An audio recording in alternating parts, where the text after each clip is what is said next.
मंत्री का पद मिला है और हमारे ही विरुद्ध हमारे पिता को भड़काता है। निकल जाइए, अभी इस महल से निकल जाइए।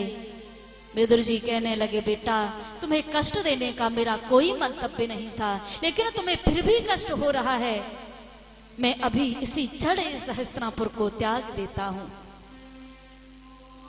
विदुर जी विदुरानी के साथ हस्तिनापुर का परित्याग कर देते हैं। जाकर के जंगल में जाकर के भगवान का भजन करते हैं।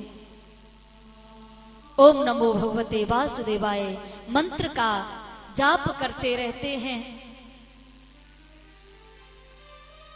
फल मिल जाते हैं तो खा लेते हैं, वो नहीं मिलते तो सूखे पत्ते खा करके रह जाते हैं, पत्ते भी नहीं मिलते तो जल पी करके रह जाते, बस भगवान का भजन करते। आज विदुर जी को हस्तिनापुर छोड़े हुए पूरे 12 वर्ष बीत गए, लेकिन आज विदुर जी को मालूम पड़ा कि आज मेरे प्रभु द्वारिकाधीश की हस्तिनापुर में रथ यात्रा है। आज सारी हस्तिनापुर की नगरी दुल्हन की तरह से सज रही है। महाराज जब ये विदुर जी को मालूम पड़ा, दौड़ पड़े हैं। आज दौड़ करके हंसते हुए विदुरानी के पास में पहुंचे, कहने लगे, सुनती हो क्या? विदुरानी ने 12 वर्षों के बाद आज विदुर जी को हंसते हुए देखा। कहिए महाराज, क्या कहना चाहते हो? आज आप इतने प्रसन्न क्यों हो?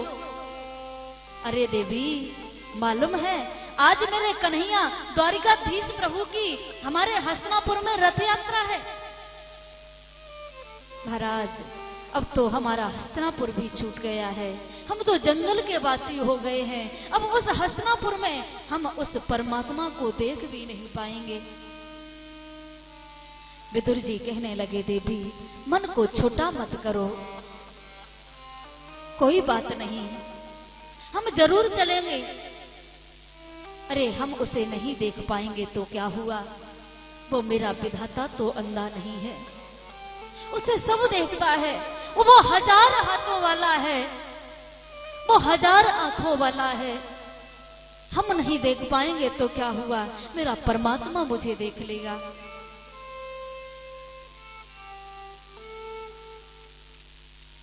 एक भक्तमाल की बड़ी सुंदर कथा है। एक भक्त, अभी ज्यादा समय की बात नहीं है, लगभग 100-200 वर्षों पहले की बात है। वृंदावन में एक संत रहते थे जिनकी नेत्र ज्योति नहीं थी, लेकिन वो नित्य बिहारी जी के दर्शन करने जाते थे। सर पर आर्गन रखे जाते, सर पर आर्गन समझते हैं, लालटेन जिससे जो रोशनी करने के लिए लाइट नहीं होती तो पहले जलाते थे तेल डाल करके, उसको सर पर रख करके वो रोजाना बिहारी जी के मंदिर में जाता। कोई पढ़े लिखे व्यक्तियों ने देखा कि इसको दिखता है नहीं, रोजाना धक्का खाने के लिए चला आता है, इसको धक्का खाने में ही आनंद आता है। तो एक व्यक्ति उस बाबा को बहुत डांटने लगा, कहने लगा, बाबा अरे तुम्हें दिखता नहीं है, तुम क्यों चले आते हो रोजाना और सर पर आर्गन और रख के आते हो, क्यों आते हो? कल से यहां दिखाई देगा तो अच्छा नहीं होगा। उस संत ने कहा, कोई बात नहीं बेटा। घर में जाकर के वो संत बहुत रोए, कहने लगे, प्रभु मुझे आज मालूम पड़ा, क्या तेरे दरबार से भी तेरे भक्तों को ठुकरा दिया जाता है? अरे दुनिया में ठुकराया जाए ये तो चल जाता है, लेकिन हम तो तेरे दरबार में गए, हमें वहां भी लोगों ने नहीं टिकने दिया, लेकिन अगर तू कल हमें यहां दर्शन देने नहीं आया तो नाथ अच्छा नहीं होगा। लेकिन वो संत कहता था कि मैं सर पर आर्गन रख के इसलिए आता हूं कि मैं उसे नहीं देख पाता तो क्या हुआ, वो तो अंधा नहीं है ना। सर पर रोशनी लेकर इसलिए आता हूं ताकि वो विधाता हमको ठीक से देख सके, वो अच्छे से हमें निहार सके। मैं इसलिए आर्गन रख करके जाता था, लेकिन अब तो तेरे दरबार से भी ठुकरा दिया गया हूं। अब मैं क्या करूंगा नाथ। रो रहा था। दूसरे दिन जिस समय रोजाना दर्शन करने जाता था, बिहारी जी को चिंता हुई। बाकी बिहारी ने विचार किया, अरे एक संत मेरा भक्त रोज दर्शन करने आता था, आज वो नहीं आया। भगवान ने क्या किया कि बिहारी जी के मंदिर में से मूर्ति अंतर ध्यान हो गई और जाकर के उस भक्त के पास में पहुंच गए। कहने लगे, अरे बाबा, हम तुम्हें दर्शन देने आए हैं, दिखता तो है नहीं, कहां से देखेंगे। भगवान ने उसे नेत्र ज्योति दे दी और उसने भगवान को खूब निहारा। इधर गोसाइयों को पता चला कि भगवान की मूर्ति चोरी हो गई है, मूर्ति चोरी हो गई, कहां गए।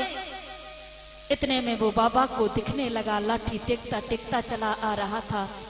हल्ला मच गया कि बिहारी जी की मूर्ति चोरी हो गई है, कहां गई। वो बाबा कहने लगा, अरे अभी तो बिहारी जी हमारे ही पास से आ रहे हैं, आ ही रहे होंगे, पहुंचने वाले होंगे। क्या कहा, तुम्हारे घर गए थे। हाँ, बिहारी जी हमारे घर गए थे।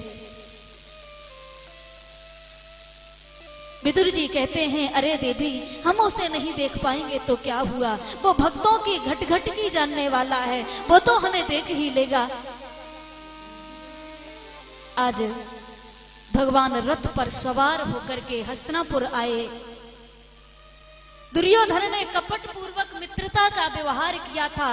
अटारियों से नर नारियां पुष्प वृष्टि कर रहे हैं, लेकिन रथ पर बैठे बैठे मेरे गोविंद नजर उठा उठा करके देख रहे हैं कि इस सभा में मेरा महात्मा विदुर कहीं होगा, मेरा भक्त कहीं होगा।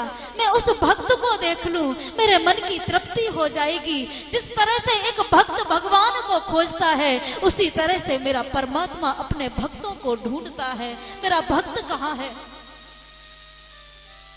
आज भरी सभा में सबसे पीछे विदुर जी एक दीवार की टेक लगाए हुए खड़े थे। भगवान ने आज बरसने वाले फूलों को नहीं देखा। सोने के सिंहासन पर दुर्योधन ने भगवान को बिठाया, लेकिन सोने के सिंहासन को नहीं देख रहे, बस नजर उठा करके देख रहे, मेरा महात्मा विदुर कहां है। इतने में तो भगवान की नजर पीछे पहुंची कि दीवार की टेक लगाए मेरा भक्त खड़ा है। आज भक्त और भगवान के नेत्र मिल गए। भगवान ने नेत्रों से ही इशारा कर दिया, काका मैं तुम्हारे घर अवश्य आऊंगा, मैं जरूर आऊंगा। श्री सुखदेव जी कहते हैं, राजन आज दुर्योधन कहते हैं, प्रभु और सब ठीक तो है ना, आज आपका इस हस्तिनापुर में कैसे आगमन हुआ, कैसे आए हैं आप। भगवान कहने लगे, दुर्योधन, मैं तुमको दुर्योधन नहीं सुयोधन कहता हूं। क्या कहना चाहते हो केशव। भगवान कहने लगे, दुर्योधन, पांडव तुम्हारे सगे भाई है ना। बोला, हाँ जी। बोले, सगे काका के बेटा है ना। बोला, हाँ जी। भगवान कहने लगे, तो फिर वो आधे राज्य के अधिकारी हुए ना। दुर्योधन तड़क करके खड़ा हो गया, बोला, बिल्कुल नहीं। भगवान कहने लगे, दुर्योधन, मैं तुमको आधा राज्य नहीं, केवल 5 गांव देने के लिए आग्रह करने आया हूं। तुम पांडवों को बस 5 गांव दे देना, मैं उसी से बस उन्हें संतुष्ट कर लूंगा। दुर्योधन तड़क करके खड़ा हो गया, केशव आप तो 5 गांव की बात कर रहे हो। सूचिग्रह नहीं बदाश्यामि बिना युद्धे न केशव। हे केशव, तुम 5 गांव की बात कर रहे हो, मैं सुई की नोक के बराबर भी पांडवों को राज्य नहीं दे सकता, भले ही हमें युद्ध क्यों ना करना पड़े। भगवान कहने लगे, दुर्योधन, युद्ध के बारे में तुमने कहानियों में, इतिहासों में पढ़ा होगा, नाना नानी से कहानियों में सुना होगा, लेकिन ये तुम कहां से भूल गए हो कि युद्ध में हजारों माता बहनें विधवा हो जाती हैं, हजारों बालक अनाथ हो जाते हैं, खून की नदियां बह जाती हैं। तुम युद्ध की बात कर रहे हो। नहीं नहीं, मैं पांडवों को राज्य नहीं दे सकता। धृतराष्ट्र ने दुर्योधन का हाथ दबा दिया। क्या बड़बड़ाता रहता है, मालूम नहीं द्वारकाधीश भगवान आए तो क्या क्या बोलता जा रहा है। दुर्योधन हाथ जोड़ करके खड़ा हो गया। केशव, ये तो सब चलता रहेगा, ये बाद की बात है, लेकिन आज आपके लिए हमारे माता गांधारी ने 56 प्रकार के अपने हाथों से व्यंजन बनाए हैं। आप चल करके पहले भोग लगा लीजिए, प्रसाद पा लीजिए। भगवान कहने लगे, दुर्योधन, भोजन 2 परिस्थितियों में किया जाता है। या तो भोजन करने वाले को बहुत ज्यादा भूख हो, या फिर भोजन कराने वाले के मन में इतनी श्रद्धा हो कि भूख अपने आप लग आए। तुम्हारे मन में श्रद्धा नहीं है और हमें भूख नहीं है, लेकिन सच्ची बात तो ये है दुर्योधन कि आज हमारा महात्मा विदुर के यहाँ निमंत्रण है। पीछे टेक लगाए विदुर जी खड़े हुए थे, नेत्रों से ही पूछ बैठे। देखिए, हम लोग मुख से बोलते हैं, कहते हैं कि मुख से बात करते हैं, लेकिन मुख से बात, जो हम मुख से बात उच्चारण नहीं कर सकते, वो बात नेत्र बोल देते हैं, आंखें बोलती हैं। आज विदुर जी ने से भगवान ने नेत्रों से इशारा कर दिया। विदुर जी नेत्रों से इशारा करते पूछ रहे हैं। आज भक्त और भगवान की वार्ता चल रही है। प्रभु, मैंने आपका निमंत्रण कब किया? भगवान ने इशारा कर दिया, तुम शांत रहिए, हम जो कह रहे हैं बस उसे सुनिए। दुर्योधन कहने लगा, लेकिन आप हस्तिनापुर सबसे पहले हमारे यहाँ पधारे। दुर्योधन कहता है कि विदुर ने निमंत्रण कब कर दिया? भगवान कहने लगे कि उनका द्वारिका में ही निमंत्रण कार्ड पहुंच गया था। आज विदुर जी ने तो महाराज आओ तका न ताओ दौड़ पड़े, दौड़े दौड़े आज सीधे विदुर जी बजरिया गए हैं। लेकिन आज भगवान चल पड़े और रथ पर सवार होकर के मेरा प्रभु सीधा विदुर जी की कुटिया की तरफ चल दिए। प्रिय भगवत प्रेमियों, आपने जितनी भी कथाओं को सुना होगा, भगवान जहां भी जाते हैं अपने भक्तों के यहां नंगे पांव जाते हैं। लेकिन हम लोग कितने स्वार्थी हैं।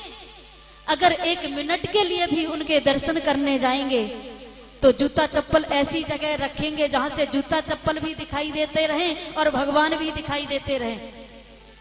हाथ जोड़ करके सामने खड़े तो हो जाते हैं, स्तुति करते त्वमेव माता, फिर पीछे देखते तो जब पिता त्वमेव माता, पिता माता तो हो गए जूता भगवान, लेकिन जूता चप्पल हो गए पिता।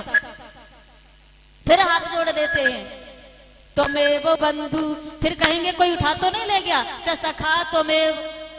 यानी 1 मिनट भी हम उस परमात्मा के एकाग्र चित्त होकर के दर्शन नहीं कर पाते। एक भक्त ने एक संत से पूछा, महाराज हम जहां भी जाते हैं कहीं भगवान के बैठे हुए दर्शन नहीं होते, जहां कहीं मंदिरों में जाओ भगवान की खड़ी प्रतिमा के ही दर्शन क्यों होते हैं?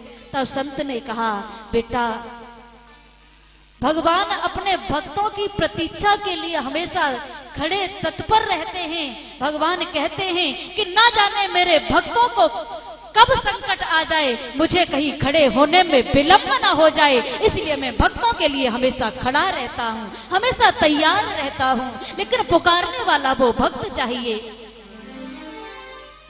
आज विदुर जी सीधे चले, जाकर के भगवान सीधे विदुर जी के कुटिया पर पहुंचे, जहां जंगल में विदुर जी कुटिया बना करके रहते थे। लेकिन विदुर जी तो बजरिया गए हुए हैं, लेकिन आज विदुरानी स्नान कर रही है। विदुरानी स्नान करने में मग्न है। भगवान ने जाकर के विदुर जी के दरवाजे की कुंडी को खटखटा दिया। दरवाजा को खटखटाने लगे, अरे काकी काकी दरवाजा खोलो, मैं आ गया हूं। विदुरानी ने ध्यान से सुना, अरे ये तो हमारे केशव की आवाज है, ये तो हमारे कन्हैया की आवाज है, मेरा कन्हैया आया है, द्वारिकाधीश आए हैं। आज स्नान करने में मग्न थी, भूल गई कि वस्त्र भी धारण किए हैं या नहीं। आधे वस्त्र पहने हुए हैं, वो भी गीले हैं। दौड़ पड़ी, जाकर के दरवाजा खोल दिया। भगवान ने देखा कि मेरे आगमन की खुशी में ये काकी तो बाबरी है गई है, या को अपने शरीर की भी याद नहीं है। भगवान ने पीतांबर फेंक दिया, काकी से ओढ़ लीजिए। आज विदुरानी भगवान को अपनी कुटिया में लेकर के जाती है, पाटा डालती है, कहती नाथ यहाँ बैठ जाइए। फिर कहती नहीं नहीं, ये आपके योग्य स्थान नहीं है, ये जंगल की कुटिया है ना, यहाँ बैठ जाइए। भगवान जब बैठने को चलते तो कहती नहीं नहीं, ये भी आपके योग्य स्थान नहीं है, आप यहाँ बैठ जाइए। आज सारे कुटिया में भगवान को विदुरानी ने नचा दिया है। भक्त चाहे तो भगवान चाहे जैसे नाचने को तैयार रहता है। आज विदुरानी के भाव को भगवान ने जब देखा तो भगवान भूखा कब होता है, जब खिलाने वाले के मन में वो भाव होता है, प्रेम होता है। आज भगवान को भूख लग आई, पेट पर हाथ घुमाते हुए भगवान कहने लगे काकी मोकू बड़ी तेज से भूख लगी है। भूख लगी है कन्हैया, मैं अपने हाथों से रोजाना कदली की बगिया में चल देती हूँ। टोकरी लेकर के गई केलों को तोड़ने के लिए, लेकिन आज परमात्मा से भूख शांत नहीं हुई। देखा कि तपेली में साग बन रहा है, चूल्हे से साग को उठाया, इतने में तो साग की भजिया को ही भगवान ने पा लिया। विदुरानी जब केलों को लेकर के आई, बस भगवान को निहारती जा रही है, गिरी गिरी फेंकती जा रही है, केले के छिलकों को भगवान को देती जा रही है।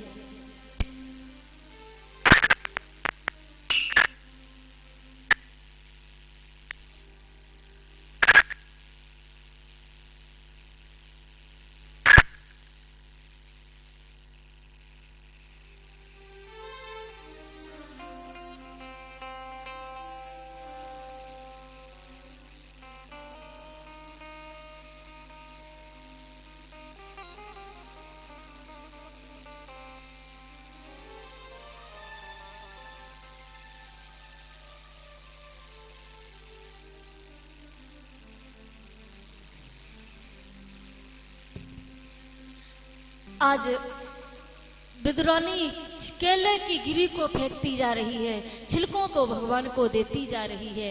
इतने में विदुर जी आए। आज हरि आए, आज हरि आए, विदुर घर पावड़ा। आज हरि आए, विदुर घर पावड़ा। आज हरि आए, विदुर घर पावड़ा।